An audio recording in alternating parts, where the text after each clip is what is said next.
بس خل اخذ الصديق عدي الشمري وراها ارجع وياكم واكمل الموضوع. الو حبيبي، نصي لي صوت التلفزيون.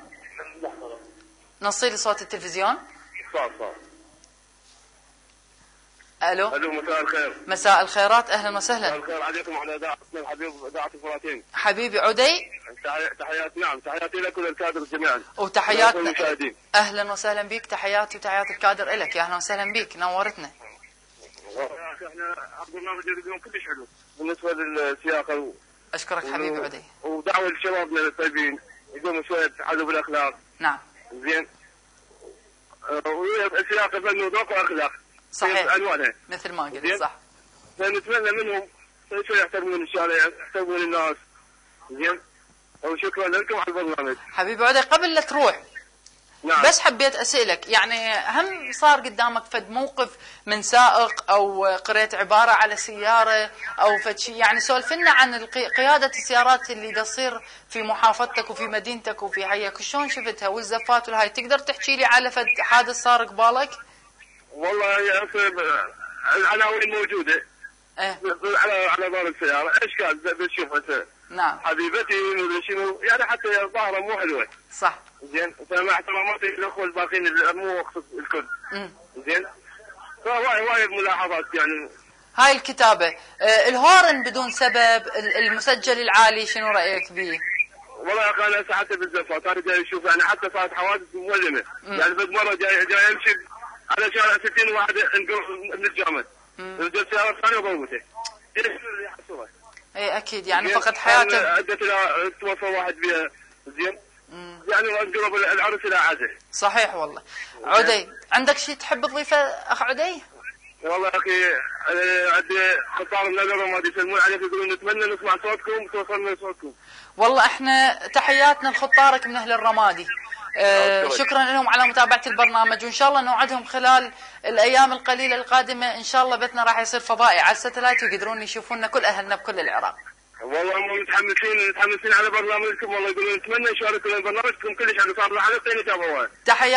تحياتي الك وتحياتي وتحياتهم الك. وعليكم السلام ورحمه الله. تحياتي لهم وتحيات كل الاخوان كادر تلفزيون الفراتين، الكل اهالي اخواننا اهالي الرمادي، شكرا لهم، شكرا لك عدي. يسلمون عليكم ويسلمون عليك. شكرا. عليكم السلام ورحمه الله، يا اهلا وسهلا بك، شكرا على اتصالك. نرجع لموضوعنا، اذا كان عندي اتصال اخذه واذا ما كان عندي اتصال خل أكمل وياكم أعزائي المشاهدين الموضوع اللي تطرق له الأخ عدي واللي طرقنا له إحنا بحلقة اليوم.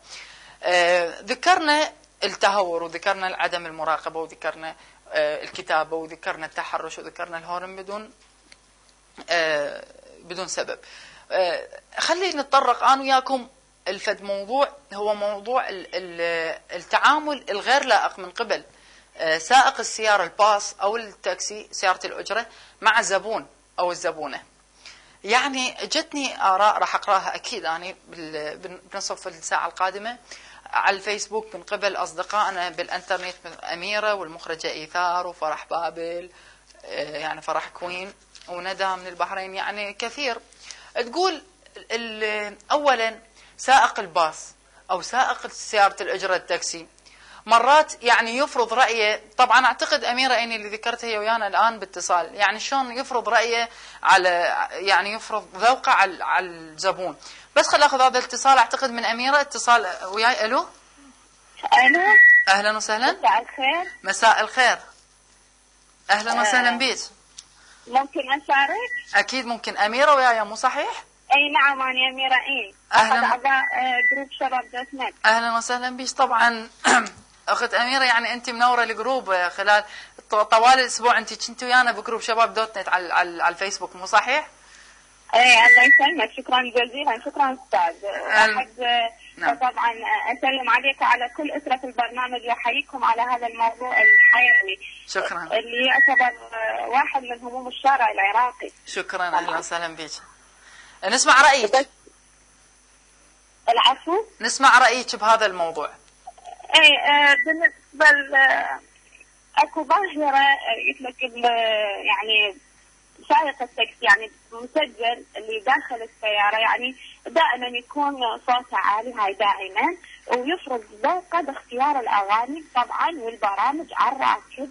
والله في يوم يعني انا اخذت امي للمستشفى تعبانين، نعم. وسائق التاكسي طبعا ما قصر ويانا، معلي المسجل على الاخير بحيث نزلت من السياره عندي صداع.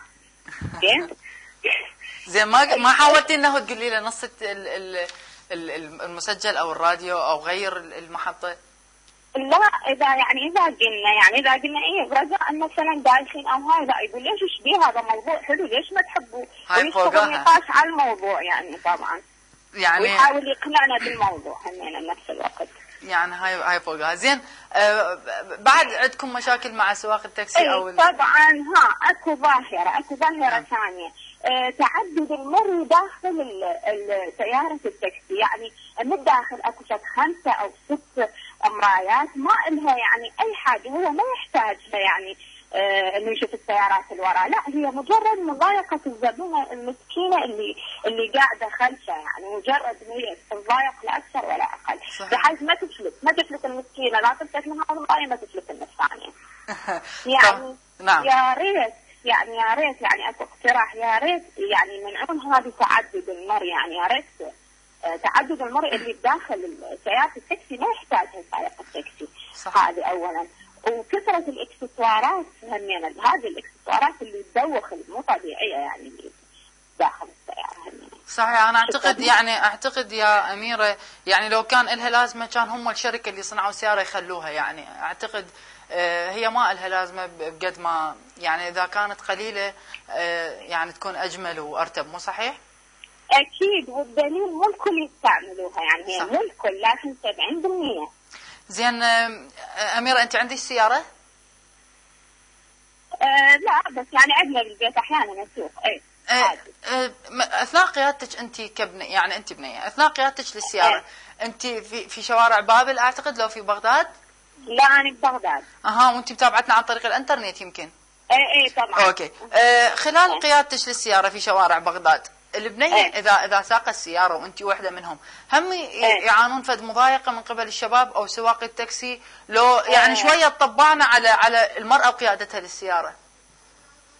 لا هي من ناحية نعاني يعني طبعا مو من الكل، لا مو من الكل. نعم. بس تعاني من البعض بالذات ذول اللي صغار السن، يعني اللي ما يعرف يسوق، واللي مثلا بعمره 15 و 16 هذا اللي يعني هذا تعاني من هالعمر، لكن لا الأكبر لا. بس هذه يعني الأعمار اللي دون ال 18 سنة تعاني منها طبعا أكيد، لأن هذا ما يعرف يسوق ويضايقك، يعتبر ما دام هذه بنية إذا أكيد ما تعرف تسوق، يعني أكيد الخطأ ينها. يعني صديقة البرنامج أميرة أين، أنا شاكر اتصالك، شكرا جزيلا ونورتينا انت، وان شاء الله نوعدكم انه البث راح يوصل بالايام القادمه تشاهدونا عن طريق التلفزيون مو بس عن طريق الانترنت. يا ريت والله يا ريت. شكرا يا اميره، وخليك ويانا ومنوره جروبنا دائما.